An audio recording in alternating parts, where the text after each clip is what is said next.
हाय वंदे मातरम। हम पिछले वीडियो में जो है पीरियोडिक टेबल के बारे में बताया था, लेकिन केमिस्ट्री का जो आप अगर वीडियो ये देखना चाहते हैं तो पीछे भी देखिए, क्रम से हम लोग पढ़ेंगे।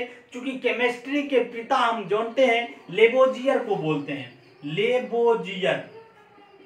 लेबोजियर ये केमिस्ट्री के पिता हैं। इसमें जो छोटे छोटे कुछ चीज है उसको जानना है, लेकिन इससे कॉम्पिटिटिव जो है बहुत छोटे छोटे क्वेश्चन आपको आते हैं बहुत अच्छे। जैसे ये धातु है मेटल और नॉन मेटल। चूंकि हम पीरियोडिक टेबल में बताए थे किधर धातु है किधर अधातु है, तो इसमें मेटल और नॉन मेटल को हम साधारण तरीका से जानते हैं। मान लीजिए धातु क्या है, धातु एक ठोस अवस्था है। मान लीजिए एग्जाम्पल में सोना या लोहा, ये क्या है, धातु है। अब देखिए धातु क्या होता है, धातु हमेशा जो होता है सुचालक होता है, लेकिन इसका एक अपवाद है, इसी को याद रखना है। धातु जो होता है वह सुचालक है, लेकिन पूछेगा कंपटीशन में कौन सा धातु जो है कुचालक है, तो सीसा। अपवाद में याद रखना है, जिसे यहाँ लिख लीजिए, ये धातु जो होता है सुचालक होता है, लेकिन सीसा जो है धातु होते हुए कुचालक है, ये याद रखना है। अब मान लीजिए वो धातु है, वो धातु क्या है, कोई भी ले लीजिए जो गैस अवस्था में हो, ठोस अवस्था में भी वो धातु है, जैसे ग्रेफाइट है। लेकिन ऐसा क्वेश्चन आता है कि वो धातु जो है कुचालक होते हैं, 90% कुचालक होते हैं, करंट नहीं जाता है। इसमें देखिए धातु में करंट जाता है, अपवाद सीसा। पूछेगा प्रश्न में कौन सा धातु है जिसमें कि करंट पार नहीं होती, तो इसका आंसर मारेंगे सीसा। अब वो धातु कौन सा है जिसमें कि करंट पार कर जाता है, तो इसका ऑप्शन होगा ग्रेफाइट।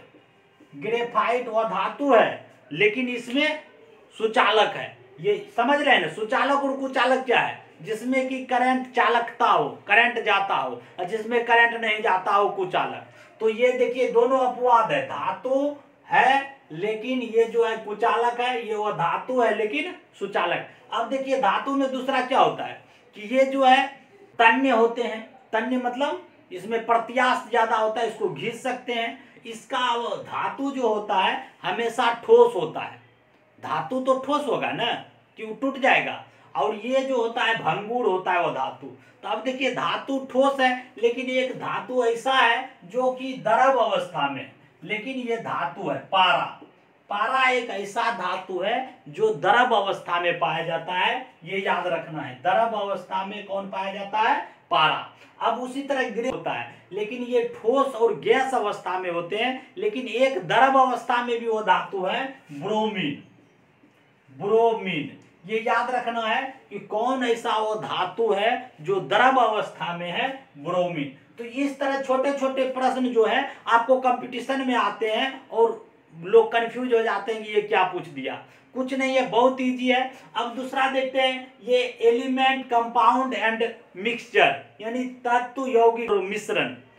तो तत्व क्या है, तत्व हम उसको बोलते हैं वैसे पदार्थ जो दो से अन्य पदार्थों में नहीं टूटे, अलग अलग पदार्थों में। जैसे मान लीजिए कुछ भी ले लीजिए, कोई भी पदार्थ, सोने चांदी कुछ, उसको तोड़ के दूसरा चीज बना सकते हैं क्या, उसी से कुछ मिलाना पड़ेगा। हाइड्रोजन से क्या बने, कुछ ना, हाइड्रोजन। कुछ ऐसा चीज ले लीजिए, कोई भी तत्व, उसको दो भाग में तोड़ेंगे तो वही चीज टूट के निकलेगा। तो कहने का अर्थ यही है कि तत्व एक ऐसे शुद्ध पदार्थ है जो अन्य दो या दो से अधिक पदार्थों में, अलग पदार्थों में नहीं टूटे, उसको तत्व कहते हैं। अब देखिए यौगिक है, दो या दो से अधिक तत्व एक निश्चित अनुपात में मिलाना है। जैसे बोलता है कि जल एक यौगिक है, जल एक यौगिक है, नमक एक यौगिक है।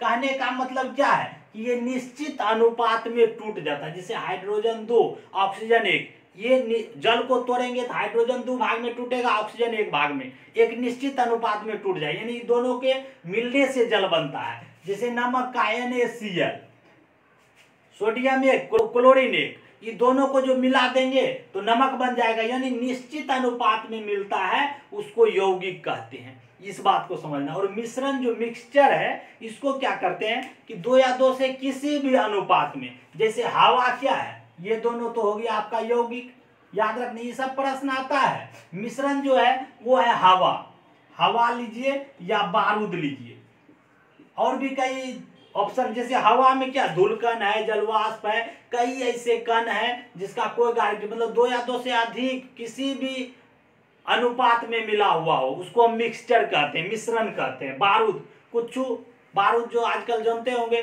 जो आतंकवादी बनाता है, कभी कभी घरे में बनाता है, ज्यादा बारूद दे दिया, ज्यादा उसमें नाइट्रोग्लिसरीन या कुछ ऐसे चीज दे दिया, घरे में ब्लास्ट हो जाता है और मर जाता है, यानी उसका अनुपात उसको सही ढंग से पता नहीं है। तो कहने का अर्थ यह है कि ये दोनों क्या हो गया, मिश्रण, किसी भी अनुपात में मिला देंगे तो मिश्रण।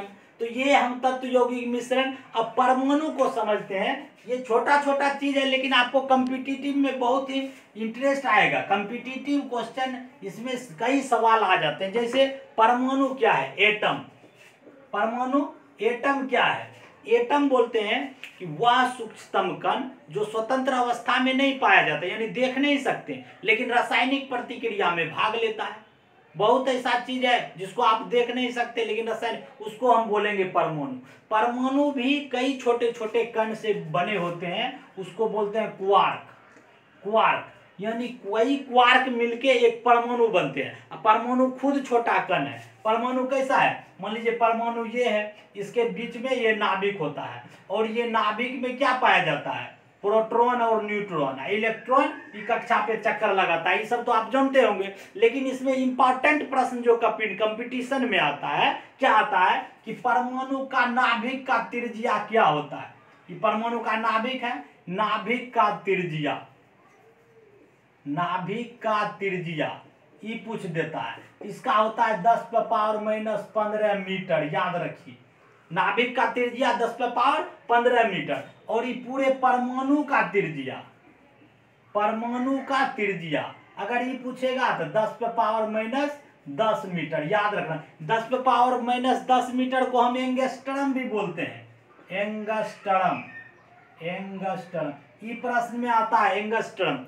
एंगस्ट्रम किसका मात्रक है, तरंग दैर्ध्य का, तरंग दैर्ध्य का मात्रक एंगस्ट्रम में होता है। लेकिन परमाणु का जो त्रिज्या है 10⁻, ये दोनों नोट कर लीजिए, कंपटीशन में ये आता है। तो अब देखिए ये जो है आप प्रोटॉन इलेक्ट्रॉन, इसका भी एक ट्रिक है, हम पहले भी दिए हुए हैं, ईट पर नॉच, ये आप लोग जानते भी होंगे। Electron J Thomson, proton Rutherford और गोल्डस्टीन भी आता है, वो भी मारना है। और ये न्यूट्रॉन चेडविक, ईट पर नॉच याद रखना है। मेरा वीडियो भी नीचे है, इसको भी आप देख सकते हैं, बहुत छोटे छोटे ट्रिक है, ठीक है। अब देखिए, अब इसमें परमाणु में आता है एटॉमिक नंबर, एटॉमिक मास, परमाणु संख्या, परमाणु भार।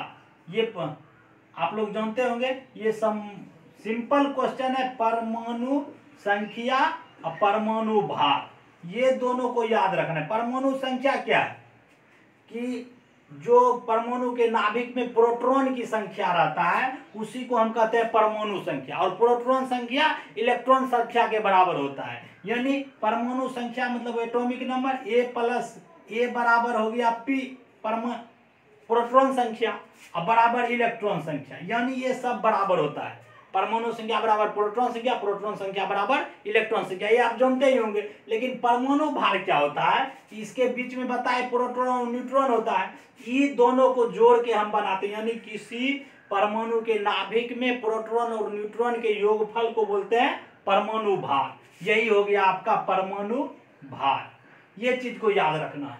अब देखिए, इससे इंपॉर्टेंट एक समस्थानिक और समभारिक आता है।